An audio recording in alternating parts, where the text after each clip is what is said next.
हाँ तो चलो देखते हैं विस्थापन विधि द्वारा उत्तल लेंस के फोकस दूरी का निर्धारण। ठीक ना। जैसे यह विधि जो है ये तो जब आप प्रैक्टिकल करोगे, ठीक, तो प्रैक्टिकल में एक प्रैक्टिकल ये भी होगा कि विस्थापन विधि द्वारा उत्तल लेंस के फोकस दूरी का निर्धारण कीजिए। ठीक ना। और इसमें जो फार्मूला प्रयोग किया जाएगा फोकस दूरी का वो होगा F equal to D square minus x square upon 4D। अभी मैं इसका मतलब बताता हूँ, उसमें D क्या है, X क्या है। ठीक ना।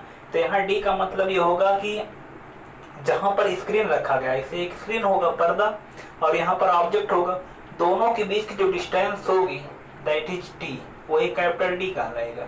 और X जो होगा लेंस की दो स्थिति बनाई जाएगी, एक स्थिति ये होगी, एक स्थिति ये होगी। ठीक ना। इन दोनों स्थितियों के बीच की जो डिफरेंस होगी, ये सेपरेशन जो होगा यही इतना, इसे हम क्या बोलेंगे, X बोलेंगे। चाहे लेंस यहाँ पर होगा या फिर यहाँ होगा, दोनों केस में इमेज उसी पर्दे पर फोकस होगा, उसी पर्दे पर फोकस होगा। ठीक ना। तो ये X होगा और क्या होगा, D होगा। बस मुझे इसमें केवल ये पता करना होगा D तो हम पहले पता किए रहेंगे, केवल मुझे X पता करना होगा, X पता कर लेंगे, यहीं पर ले आकर रख देंगे, फोकस दूरी क्या निकल, जो उत्तल लेंस होगा उसकी फोकस दूरी ज्ञात कर लेंगे। थोड़ा एक बात आपको याद रखना होगा कि जो विस्थापन विधि द्वारा फोकस दूरी डिटरमाइन की जाती है, ये केवल उत्तल लेंस की ही की जाएगी, ये केवल उत्तल लेंस के लिए ही लागू होगा, उत्तल के लिए लागू नहीं होगा। ठीक ना। क्यों नहीं लागू होगा, क्योंकि जो उत्तल लेंस होता है संयुग्मी फोकस का कंसेप्ट उसी में काम करता है। संयुग्मी फोकस जो होता है, जो बनता है संयुग्मी फोकस, वह उत्तल लेंस से बनता है। याद रहे, संयुग्मी फोकस जो बनता है वो किसमें बनता है, अभिसारी प्रकृति वाली चीज में बनता है, चाहे वो अभिसारी लेंस हो चाहे वो अभिसारी दर्पण हो। ठीक ना। तो इसमें अब ये अभिसारी लेंस होता है, इसका मतलब इसी में जो संयुग्मी फोकस कंजुगेट फोकस होता है वो इसी में होता है, और इसी में जो होता है और इसी की फोकस दूरी इस विधि से ज्ञात किया जा सकता है। ठीक ना। तो चलो देखते हैं इसका डेरिवेशन कैसे किया जाएगा, इसका फिगर किस प्रकार से बनेगा। बहुत इंपॉर्टेंट इसका डेरिवेशन पर हर साल एग्जाम में क्वेश्चंस पूछे जाते हैं, इंपॉर्टेंट है डेरिवेशन। देखिए इसमें होगा क्या, एक होगा आपके पास उत्तल लेंस। ठीक है ना। सपोज करिए एक उत्तल लेंस ये हो गया, एक ही उत्तल लेंस हो गया। ठीक। और इस उत्तल लेंस यहाँ पर इसका मैंने मुख्य अक्ष दिखा दिया, प्रिंसिपल एक्सिस, और यहाँ पर एक स्क्रीन होगा, ये एक स्क्रीन होगा पर्दा। ठीक। एक यहाँ पर स्क्रीन होगा जहाँ पर किसी वस्तु का प्रतिबिंब बनेगा, और स्क्रीन है तो इसका मतलब रियल इमेज बनेगा। तो यहाँ पर मैंने पर्दा ले रखा है स्क्रीन, और यहाँ पर रियल इमेज फॉर्म होगा, पर्दे पर रियल ही बनता है, वर्चुअल नहीं। अब इसमें देखिए होगा क्या, जो लेंस होगा उसके सामने कुछ दूरी पर एक ऑब्जेक्ट आपका रखा गया होगा। सपोज करिए यहाँ पर ऑब्जेक्ट रखा गया है, यहाँ पर। ठीक। यहाँ पर ऑब्जेक्ट जो है रखा गया है इसके सामने। ठीक ना। यहाँ पर ऑब्जेक्ट रख दिया गया, ये ऑब्जेक्ट हो गया ओ रेस। इसका जो इमेज बन रहा है, एक शार्प इमेज यहाँ पर बन रहा है, कहाँ पर, पर्दे पर बन रहा है। वो सब दर्शाया नहीं जाएगा, दर्शाने का मतलब यही, इसका देखो ऐसे किरण आले कैसे है, यहाँ पर हुआ, यहाँ पर ऑब्जेक्ट रखा गया, ऐसे किरण गुजारा जाएगा, ऐसे जाए, यहाँ पर जाएगा किरण, यहाँ से गुजारेंगे, जहाँ पर काट रहे होंगे वहीं पर पर्दा ऐसे बना लेंगे, इसका मतलब यहीं पर इमेज बन गया, पर्दा है वहीं पर इमेज बन गया। तो पर्दे पर आप देखोगे उसका एक इमेज बन जाएगा। तो चीज यहाँ फिगर मैं नहीं दर्शा रहा हूँ, फिगर कुल मिलाकर के ऐसा ही होगा, ऐसा हो गया। फिगर गंदा होगा इसलिए यहाँ पर बातें मैंने बता दिया आपको, इस प्रकार से हो गया। अब देखिए जब पर्दे पर एक शार्प इमेज, एक तीक्ष्ण प्रतिबिंब, मतलब उसका जो प्रतिबिंब जैसे ऑब्जेक्ट ऐसे रखा गया है, तो देखोगे एक पिन ऐसा रखा जाता है, तो वो पिन जो ऐसे रखा गया है इमेज में, यहाँ देखोगे तो उसका इमेज ऐसे बनेगा, ऐसे नीचे ऐसे बना होगा, नीचे मतलब ये सीधा रखा गया है तो उल्टा प्रतिबिंब बनेगा, वास्तविक होगा तो उल्टा बनेगा, तो ऐसे नीचे बनेगा वो चीज, वो पर्दे पर बनेगा। ठीक है ना। तो ऐसी स्थिति है। ठीक। यहाँ पर ऐसी स्थिति बनी, जैसे यहाँ है वही स्थिति यहाँ पर बनी हो, यहाँ किरण आलेख नहीं खींचा गया बस। इसमें है क्या समझिए, ये जो ऑब्जेक्ट है और जो यहाँ पर स्क्रीन है, दोनों के बीच की टोटल डिस्टेंस, स्क्रीन वाले पार्ट को मैं यहाँ यस बोल देता हूँ और आप ऐसा समझ जाइए ये टोटल डिस्टेंस जो है, ये टोटल डिस्टेंस जो है यही है डी। यहाँ से ऑब्जेक्ट से लेकर के ये टोटल डिस्टेंस क्या है, डी है, यहाँ तक की डी है। और एक प्रकाशिक केंद्र हुआ, प्रकाशिक केंद्र से लेकर के बस तक की दूरी क्या कहलाती है, यू कहलाती है। इतना डिस्टेंस यू कहलाएगा और ये इतना डिस्टेंस क्या होगा, इतना डिस्टेंस क्या कहलाएगा, भी कहलाएगा, क्योंकि ये स्क्रीन है, यहाँ पर इमेज बन रहा है, तो प्रकाशिक केंद्र से इमेज तक की डिस्टेंस भी कहलाएगी। थोड़ा एक बात आप फिगर से भी समझ सकते हो, फिगर से आप ये देखिए पूरा डी है, इतना यू है, तो जो आपका भी है, भी वास्तव में कुछ नहीं वह डी माइनस यू है। क्या है, डी माइनस यू। अगर डी में से, टोटल में से इतना निकाल दो तो यही तो आएगा, और यही तो भी है। तो यहाँ पर भी के लिखने का एक तरीका ये हो गया डी माइनस यू। डी का मतलब स्क्रीन से लेकर के ऑब्जेक्ट तक की डिस्टेंस, और यू का मतलब प्रकाशिक केंद्र से लेकर ऑब्जेक्ट तक की डिस्टेंस, और भी का मतलब प्रकाशिक केंद्र से लेकर के स्क्रीन तक की डिस्टेंस या इमेज तक की डिस्टेंस, ये हो गया। अच्छा, जब ये आपको पता चल गया, इतना हो गया, यहाँ पर वास्तविक प्रतिबिंब बन रहा है, तो यू के लिए हम क्या प्रयोग करेंगे, माइनस यू प्रयोग करेंगे। क्यों, क्योंकि वास्तविक के लिए तो हमेशा मतलब कि ऑब्जेक्ट यहाँ रखा गया है, बाएं साइड है, तो अगर हम चिन्ह पर पार्टी यूज करें तो यू के लिए हम क्या करें, माइनस यू यूज कर लें। और जो वास्तविक बनेगा तो इधर बनेगा, मतलब कि जो भी होगा जैसे होगा वैसे लिख दिया जाएगा। अगर हम इस उत्तल लेंस की फोकस दूरी को एफ माने तो क्या होगा, 1/f इक्वल टू, उत्तल लेंस की फोकस दूरी को एफ माने तो 1/f equal to 1/v minus 1/u। इस फार्मूले से अगर हम चलें तो 1/f इक्वल टू आएगा क्या, 1/v। v का मतलब d माइनस यू, और यहाँ पर u का मतलब क्या यूज करेंगे, माइनस, क्योंकि बाएं साइड में है, तो से हो जाएगा प्लस, क्योंकि यहाँ माइनस रहेगा उससे मल्टीप्लाई करो प्लस हो जाएगा। इसको हम थोड़ा और सॉल्व करते हैं, 1/f equal to cross multiply u, और यहाँ पर d माइनस यू, और यहाँ नीचे क्या आएगा, u into D minus you, इतना हो जाएगा मल्टीप्लाई, इसका यहाँ से फिर होल अपान इसका इसके साथ, इतना जान रहे, ये कैंसिल हो जाएगा। जब ये कैंसिल होगा, एफ का यहाँ से गुणा, ये यहाँ गुणा हो जाएगा, तो जब ये गुणा कराओगे ये चीज यहाँ आएगा, u into D minus U equal to F D हो जाएगा। जब इतना पार्ट आपको मिल जाएगा यहाँ से, तो हम इसको मल्टीप्लाई करा लेते हैं। पहले हम लिख देते हैं you square minus you square हो जाएगा, फिर u इंटू डी, ठीक ना, तो u इंटू डी, या फिर ऐसा लिख दो प्लस यू डी या डी यू बराबर एफ डी, ठीक ना।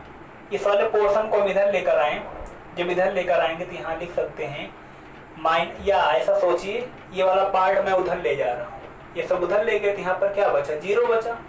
और जब ये दोनों उधर जाएगा तो ये तो हो जाएगा यू स्क्वायर, और उधर गया एक माइनस डी यू हो गया, और उधर क्या है, एफ डी तो है ही है, एफ डी हो गया। 0 चाहे यहाँ लिख लो चाहे यहाँ लिख लो, उससे कोई मतलब तो होता नहीं है। ये आपका एक इक्वेशन बन गया, इक्वेशन नंबर 1। जो इक्वेशन नंबर 1 बना हुआ है, थोड़ा अगर ध्यान से समझिए, ये कुछ ऐसा लिखा गया कि नहीं, a x square plus b x plus c equal to 0 type, मतलब कि एक क्वाड्रेटिक इक्वेशन है या एक द्विघात समीकरण है, ठीक ना, या एक द्विघात समीकरण है। अगर समझो ध्यान से, तो जैसे x में द्विघात समीकरण है, इसको आप हल कर, हाई स्कूल में पढ़े हो, हल करोगे x के 2 मान निकल के आते हैं। जो x के 2 मान निकल कर आते हैं उसमें से हम एक को x1 एक को x2 बोलते हैं। उन दोनों मानों को उस द्विघात समीकरण का 2 मूल कहा जाता है।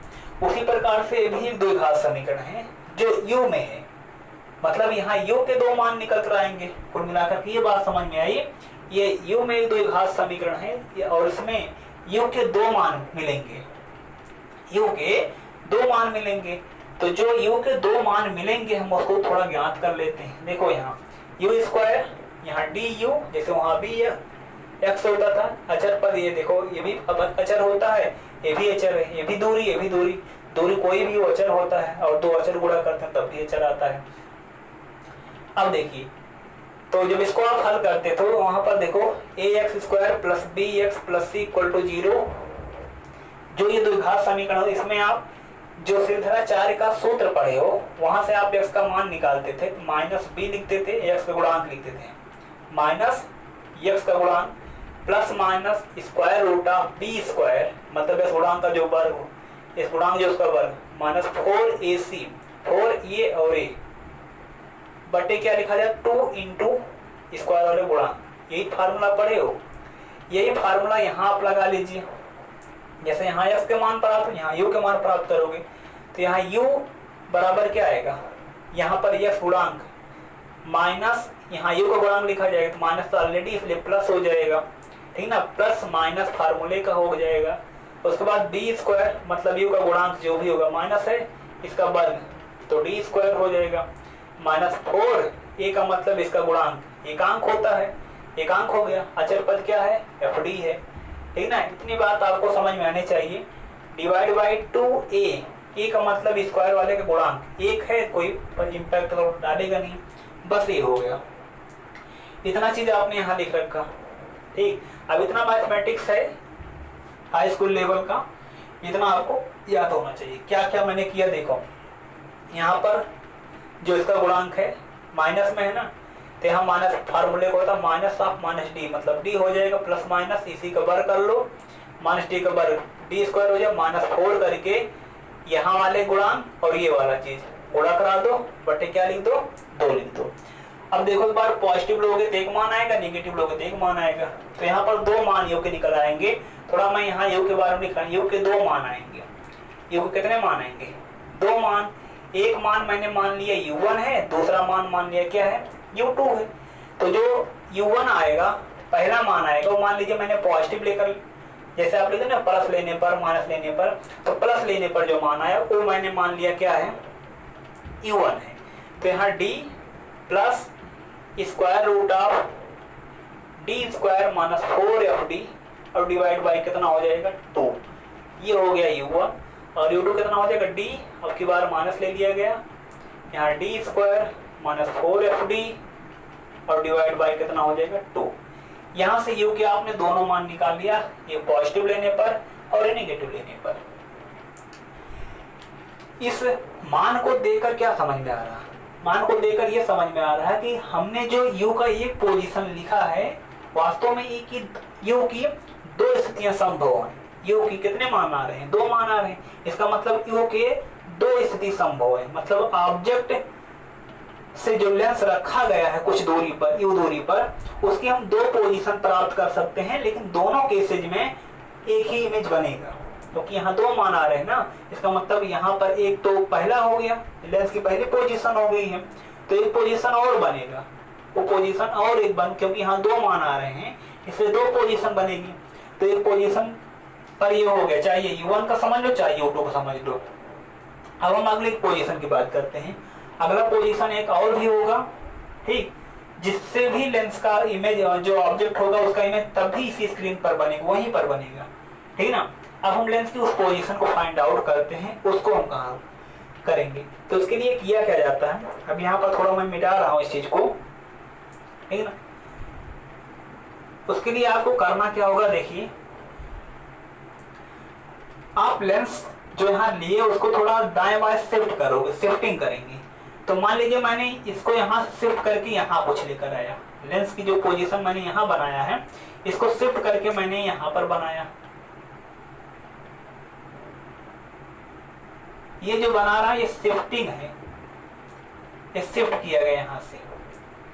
तो मान लीजिए जब आपने इस लेंस को यहाँ से यहाँ शिफ्ट कर दिया तब जो ऑब्जेक्ट यहाँ रखा गया, अब की बार देखिए, अब की बार u का काम जो होगा दूसरे वाले कंडीशन में जो u का काम कर रहा होगा, अब की मैं मिटा रहा हूँ, ये आप समझिए, ये इतनी डिस्टेंस जो होगी ये u होगी, ये इतनी डिस्टेंस की होगी। मतलब ये पहला u1 का काम कर रहा था, ये दूसरा u2 वाला समझ जाना हो गया, ये हो गया।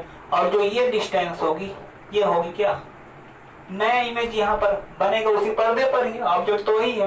तो अब की बार ये हमारा क्या हो जाएगा v2 हो जाएगा, मतलब दूसरे केस में इमेज लेंस से इमेज तक की डिस्टेंस हो जाएगी, ठीक ना। ठीक है, तो यहाँ पर u2 और v2 हमें समझ में आया। दूरी वही d तो कंफर्म हो तो उतनी है, उसमें कोई परिवर्तन नहीं है।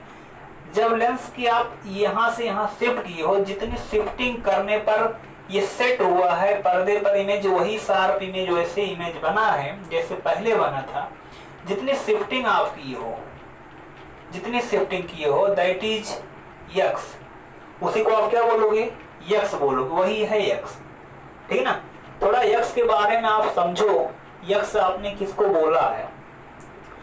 यक्स कुछ अलग नहीं बल्कि है क्या, देखो ये टोटल डिस्टेंस जान रहे हो u2 है, यहाँ से ऑब्जेक्ट से यहाँ तक दूरी u2 है टोटल, और ये कितना था u1, पहले केस में u1 था, ये टोटल u2 हो गया। अगर मुझे इतनी शिफ्टिंग निकालनी है तो हम u2 में से u1 को घटा देना, टोटल में से इतना निकाल दे, यही शिफ्टिंग तो आ जाएगा। तो हम शिफ्टिंग निकाल रहे हैं। अब शिफ्टिंग मतलब कितना शिफ्ट हुआ है, कितने ये अंतराल है, उसको यक्स बोल रहे हैं, वही यक्स निकाल रहा हूँ। तो यक्स बराबर देखो कैसे निकालोगे, u2 और u1, मतलब दोनों मान जो आपने निकाल रखा, ये पहला मान u1, दूसरा मान u2। तो देखो जब आप इस मान को यहाँ ले आकर रखोगे तो क्या मिलेगा, u2 का मान क्या है, d minus square root of D square minus 4fd divide by 2 minus क्या है, u1 है, u1 है ना, u1 का मतलब ये लिखा गया है ना, d ब्रैकेट के अंदर कर देना प्लस, क्योंकि यहाँ पर व्यंजक लिखा गया है, D square minus 4fd divide by कितना होगा 2। इतना चीज आप वहां लिख देना। दोनों के हर बराबर हैं, हर जब बराबर हैं सीधा जैसे होगा इसको काट दिया जाएगा, मतलब कैंसिल आउट हो जाएगा। जब ये कैंसिल करोगे मैं सीधा लिख देता हूँ, देखो यहाँ d माइनस यहाँ डी स्क्वायर माइनस 4fd, ये घटेगा तो माइनस डी हो जाएगा, ये माइनस हो जाएगा, डी स्क्वायर माइनस 4fd, और दोनों खैर बराबर, इसलिए हो गई ये चीज, ये इससे कैंसिल हो जाएगा, ये और ये दो बार, 2 से 2 कैंसिल हो जाएगा।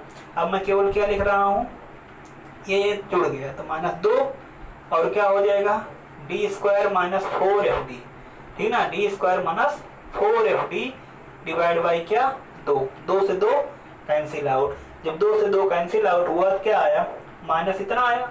अगर हम यहाँ से स्क्वायर कर लें, अगर यहाँ से आप स्क्वायर कर लेते हो तो थोड़ा देखो मैं यहीं पर लिख दे रहा हूँ, इतना आपको दिखाई दे रहा होगा यहाँ पर पार्ट। तो यहाँ से अगर आप स्क्वायर कर लेते हो तो ये निगेटिव है, दोनों तरफ स्क्वायर कर लोगे तो यहाँ का यक्स स्क्वायर आ जाएगा, इस माइनस का स्क्वायर प्लस हो जाएगा, हट जाएगा। अब बर का वर्गमूल है, वर्गमूल हट जाएगा, ठीक ना, माइनस का प्लस हो गया, वर्गमूल हट जाएगा बर करने पर। यहाँ पर डी स्क्वायर माइनस कितना आ जाएगा, 4fd आ जाएगा, ठीक ना, एक्स स्क्वायर बराबर डी स्क्वायर माइनस 4fd। ठीक, अगर वहां से आप इसको इधर कर लो, इसको उधर भेज दो, तब देखो क्या, इसको मैं इधर ले रहा हूँ, 4fd इक्वल टू आएगा D square minus x square, इतना आ जाएगा। थोड़ा अब इसको हम यहाँ से यहाँ 4d जो यहाँ है, इस 4d को हम यहाँ से यहाँ भेज दें, इधर भाग गुणा, इधर आकर भाग हो जाएगा, तो 4d यहाँ आ जाएगा। तो ये चीज जो आप देख रहे हो यह बराबर D square minus x square upon 4d, यही ये फार्मूला जो ये उत्तल लेंस की जो फोकस दूरी है वह इस प्रकार से डिफाइंड होकर के निकल कर आई, d square minus x square upon 4d। इतना आप नोट करिए, मैं इसमें कुछ और भी केसेज हैं वो डिस्कस करता हूँ।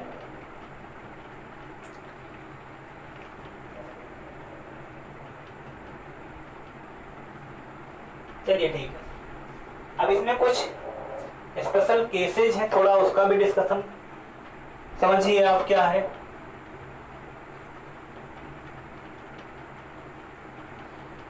देखिए इसमें कुछ बातें कहा जाता है और उसको आपको याद रखना पड़ेगा, वो बातें क्या क्या हैं। जब आपने यहाँ u बराबर जो लिखा है, u बराबर इतना, u बराबर ना लिखना, आपको पता होगा स्क्वायर रूट के अंदर कभी भी नेगेटिव नंबर नहीं आता है। नहीं, अगर नेगेटिव नंबर आता है तो इसका मतलब वो इमेजिनरी बन जाता है, काल्पनिक बन जाता है। तो स्क्वायर रूट के अंदर जो भी चीजें आनी चाहिए वो वास्तविक आनी चाहिए, मतलब कि पॉजिटिव आनी चाहिए, तभी तो वर्गमूल निकालने पर वास्तविक आएगा, ठीक है ना। क्योंकि u हमारा एक वास्तविक डिस्टेंस है, मतलब वास्तविक दूरी है। तो वास्तविक दूरी अगर u है तो इसका मतलब ये रिजल्ट पूरा वास्तविक होना चाहिए। वास्तविक होने के लिए जरूरी है इतना रिजल्ट पॉजिटिव आना चाहिए, ये रिजल्ट जो स्क्वायर रूट के अंदर है वो पॉजिटिव आना चाहिए। और उसके लिए ये जरूरी होगा कि पहला वाला पद जो होगा वो बड़ा होना चाहिए दूसरे वाले पद से, इससे बड़ा होना चाहिए। तो यहाँ पर देखो एक डी अगर मैं कैंसिल कर दूं तो क्या मिला, डी इज ग्रेटर 4f। तो ये पहला कंडीशन यहाँ पर आया। जो मतलब विस्थापन वगैरह आपको बताया जाएगा कि विस्थापन विधि में हम उत्तल लेंस के जो फोकस दूरी का निर्धारण करेंगे उसमें जो पर्दा और वस्तु के बीच की जो दूरी होगी डी, वह लेंस के 4 गुने से अधिक होनी चाहिए।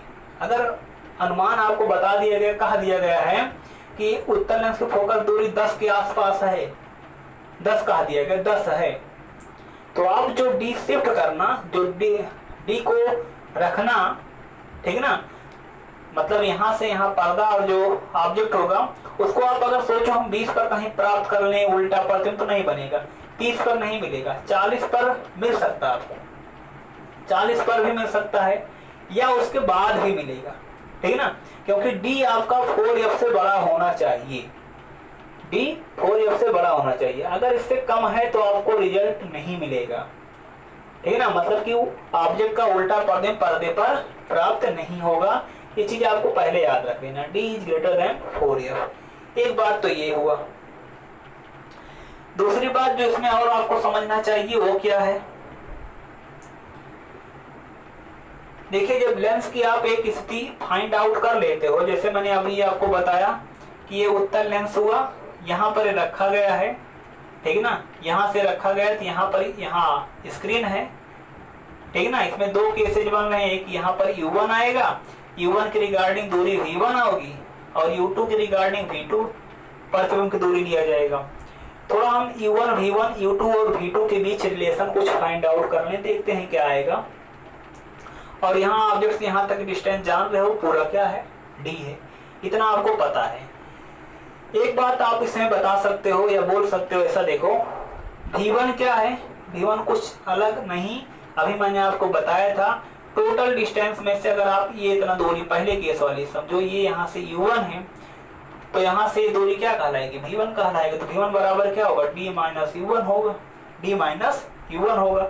तो V1 का मतलब क्या, D माइनस U1, U1 का मतलब पहला केस में जो दूरी आया है D, देखो D प्लस फार्मूला जो लिखा गया वही लिख दो, D स्क्वायर माइनस 4FD और डिवाइड बाई कितना होगा, 2 होगा। आराम से इसको समझिए, सब बहुत जरूरी चीजें हैं। तो यहाँ से V1 बराबर क्या होगा, इसका यहाँ 2 गुना, 2 से 2D से 1D निकल जाएगा तो D आएगा और माइनस हो जाएगा क्या, स्क्वायर रूट के अंदर D स्क्वायर माइनस 4FD और डिवाइड बाई 2 होगा। थोड़ा आप इस बात को समझो, जो ये रिजल्ट अब यहाँ बना हुआ है D minus square root of D square minus 4FD whole divide by 2, ये कुछ अलग नहीं क्या है, U2 है, ये कुछ और नहीं बल्कि क्या है, U2 है। तो आप ये देख रहे हो कि जो V1 है तुम्हारा, वो V1 किसके बराबर आ जा रहा है, U2 के बराबर आ जा रहा है। V1 किसके बराबर आ जा रहा है, U2 के बराबर आ जा रहा है। और इसी प्रकार से आप और देखोगे इसमें, जैसे V1 U2 के बराबर आ जा रहा है, इसी प्रकार से एक रिजल्ट और सामने आएगा, जो V2 आएगा, दूसरा दूरी जो आएगा वो क्या आ जाएगा, U1 के बराबर आ जाएगा। वो किसके बराबर आ जाएगा, U1 के बराबर आ जाएगा। तो कुल मिलाकर के आप देख रहे हो जो V1 है वह U2 से रिप्लेस हो रहा है और जो V2 है वह U1 से रिप्लेस हो रहा है। ये चीज आपको इसमें मिलेगा। अगर आप V2 निकालोगे दूसरे केस में आपको बताया गया लेंस की पोजीशन यहाँ कहीं पर होती है, ये डिस्टेंस आपका U2 हो जाएगा, ये डिस्टेंस आपका V2 हो जाएगा। तो D में से अब की बार जब U2 निकालोगे तो आपको V2 मिल जाएगा, तो अब की बार जब V2 निकालोगे तो आपकी U2 घटा देना, तो अब की बार U1 आ जाएगा। तो वहां से V2 बराबर दूसरी पोजीशन बराबर क्या आ जाएगी, U1 आ जाएगी।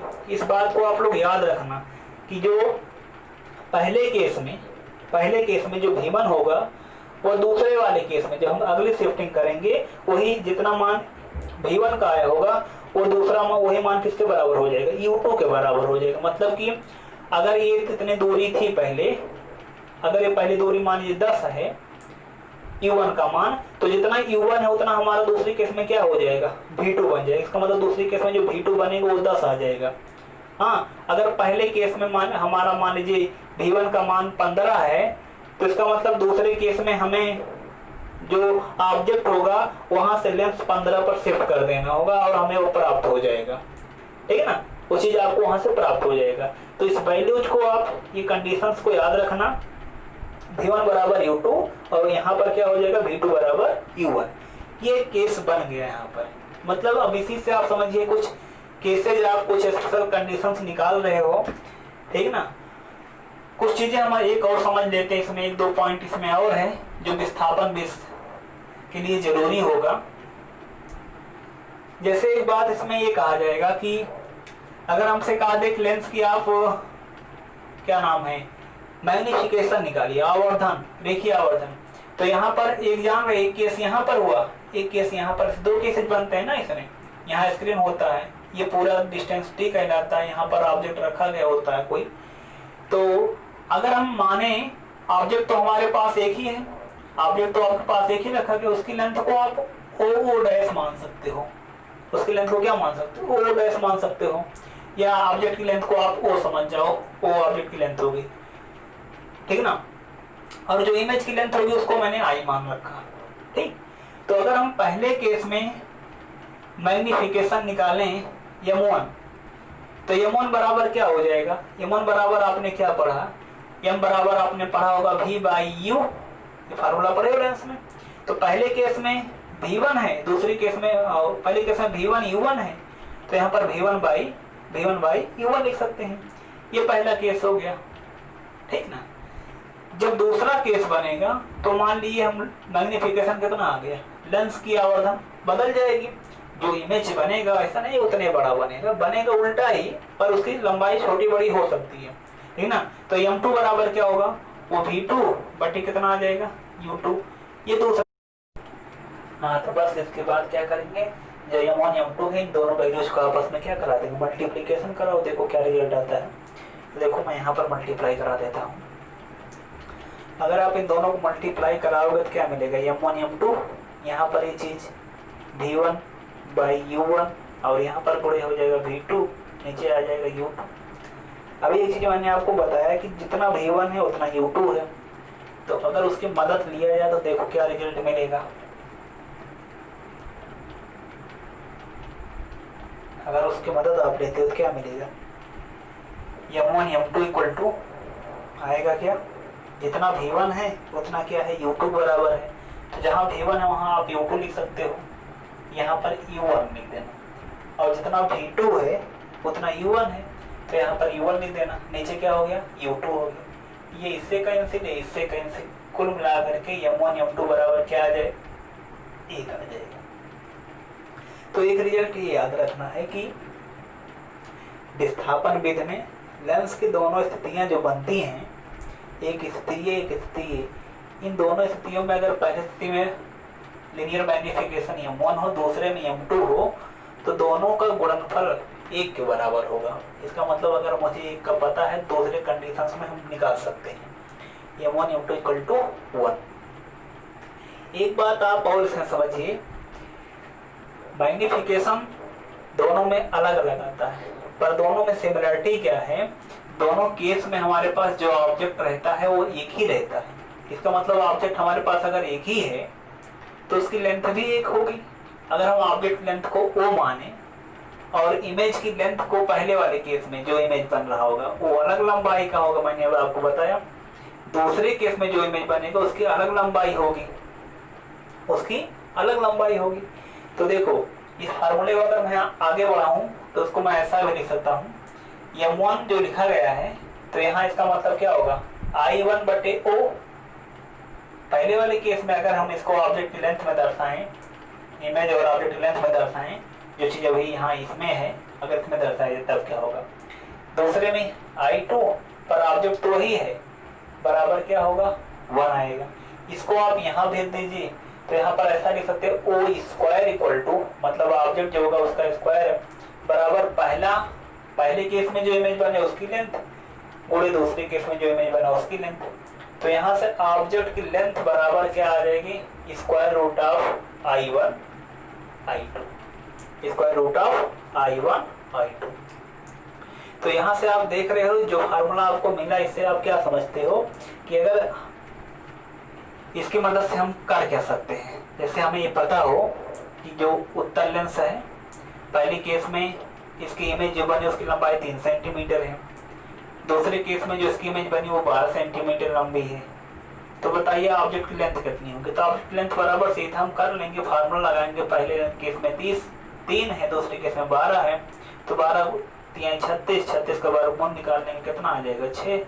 इसका मतलब ऑब्जेक्ट हमारा कितना होगा 6 सेंटीमीटर लंबा होगा।